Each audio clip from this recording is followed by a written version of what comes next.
Hi అండి, అందరికీ నమస్తే. Welcome to my channel Rista cooking and blogs. ఈరోజు నేను ప్లెయిన్ దమ్ బిర్యానీ రైస్ చేస్తున్నానండి. రెస్టారెంట్ స్టైల్లో లాగా చాలా అంటే చాలా టేస్టీగా ఉంటుంది. నాన్ వెజ్ తినని వాళ్ళు కూడా చికెన్ మటన్ వేయకుండా ఇలా చేసుకోండి, వేసేవాళ్ళు అవి యాడ్ చేసుకుంటే సరిపోతుంది. ముందుగా నేను 1.5 గ్లాస్ బాస్మతి రైస్ తీసుకొని బాగా వాష్ చేసేసి నానబెట్టుకున్నాను. రైస్ మనకి ఒక 1 అవర్ అన్న నానితే లేదా హాఫ్ అన్ అవర్ అన్న నానితే రైస్ పొడి పొడిగా చాలా బాగుంటుంది. ఈలోపు మనం ఒక ప్యాన్ పెట్టుకుందాం. నేను డైరెక్ట్గా ఏదైతే ప్యాన్లో చేస్తానో అదే ప్యాన్ పెట్టుకున్నాను ఆనియన్స్ ఫ్రై చేయడానికి కూడా.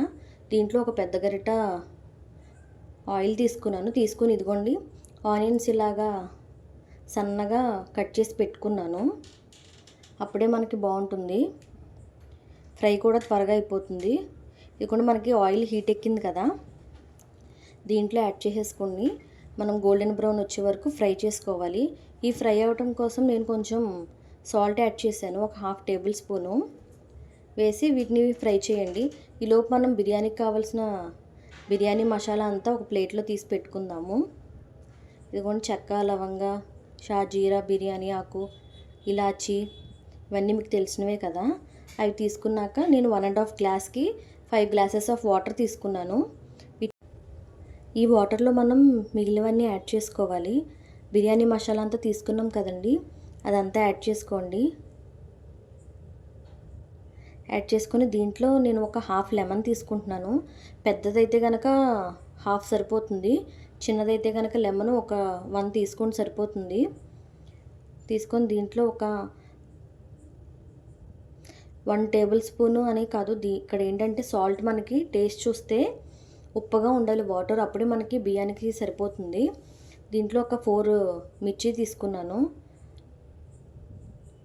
కొంచెం పుదీనా, కొంచెం కొత్తిమీర, అల్లం పేస్ట్ ఇవన్నీ వేసుకొని వీటిని బాగా మరగనిద్దాము.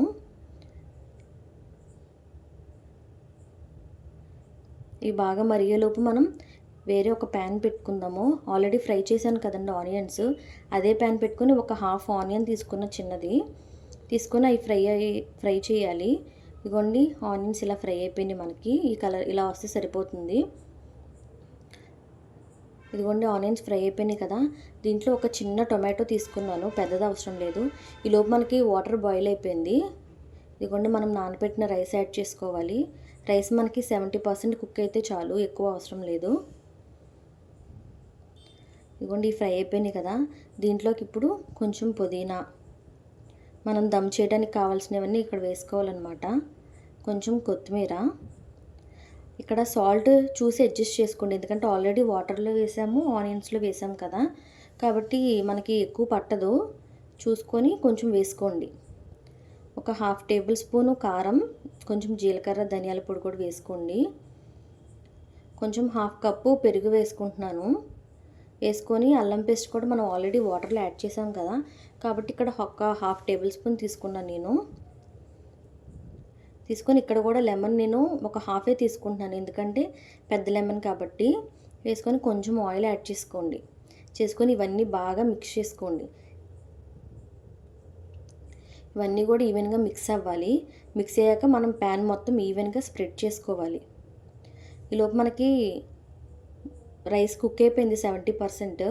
ఇదిగోండి ఇలా ఒక లేయర్ కింద మొత్తం స్ప్రెడ్ చేసుకోండి ఈవెన్గా, ప్యాన్ అంతా ఈవెన్గా స్ప్రెడ్ అవ్వాలి. మనం ఆనియన్స్ ఫ్రై చేసాం కదా, దాంట్లో ఒక హాఫే తీసుకోండి, ఫుల్గా అవసరం లేదు. ఒక హాఫ్ ఆనియన్స్ వేసుకొని కొంచెం పుదీనా, కొంచెం కొత్తిమీర కూడా వేసుకోండి. మిగిలిన హాఫ్ అలా ఉంచండి. వేసుకొని ఇవి కూడా ఈవెన్గా చేసుకోండి. మళ్ళీ మిగిలిన రైస్ ఉంది కదా, దాన్ని కూడా ఈవెన్గా వేసుకొని స్ప్రెడ్ చేసుకోండి. ఇప్పుడు మిగిలిన పుదీనా, కొత్తిమీర, ఆనియన్స్ ఇవన్నీ కూడా యాడ్ చేసుకోండి. మనం దమ్ అవుతున్నప్పుడు నేను ఒక 1/2 గ్లాస్ వాటర్ తీసి పక్కన పెట్టుకున్నాను. మనకి పైన నెయ్యి వేస్తే చాలా అంటే చాలా టేస్టీగా ఉంటుంది. కొంచెం తినేవాళ్ళు అయితే ఒక 3-4 టేబుల్ స్పూన్స్ వేసుకోండి, బాగుంటుంది నెయ్యి టేస్ట్ వేసుకోవటం వల్ల. వేసుకున్నాక నేను 1/2 గ్లాస్ వాటర్ తీసుకున్నాను కదా, బాయిలింగ్ వాటర్, దాంట్లో ఫుడ్ కలర్ యాడ్ చేయట్లేదు నేను. కొంచెం కలర్ కోసం నేను పసుపు వేసి యాడ్ చేసి కొంచెం మనం ఒక 15 మినిట్స్ దమ్ చేసుకోవటమే. ఇదిగోండి మనకి రెడీ అయిపోయింది. కుక్ అయితే కనుక ఇలా ఉంటుంది రైస్. చూడండి ఎంత పొడి పొడిగాను ఎంత బాగుందో. చూసారా, మీకు చూస్తేనే అర్థమైపోతుంది. ముక్క ఎక్కడ విరగలేదు, బియ్యం పొడి పొడిగాను చాలా అంటే చాలా టేస్టీగా కూడా కుదిరింది. ఒకసారి మీరు ఇలా ట్రై చేయండి. నాన్ వెజ్ తినని వాళ్ళు ఇలా చేసుకోవచ్చు, తినేవాళ్ళు చేసుకొని కర్రీ అయినా చేసుకోవచ్చు సపరేట్గా. ఇదిగోండి సర్వ్ చేస్తున్నాను చూడండి. ఇదిగోండి ఇలా ఒకసారి ట్రై చేసి ఎలా ఉందో కామెంట్ సెక్షన్లో కామెంట్ చేయండి. మీకు కనుక నా వీడియోస్ నచ్చితే లైక్ చేయండి, షేర్ చేయండి, సబ్స్క్రైబ్ చేయండి. Thank you for watching. ఇలాగే సపోర్ట్ చేయండి. Bye bye.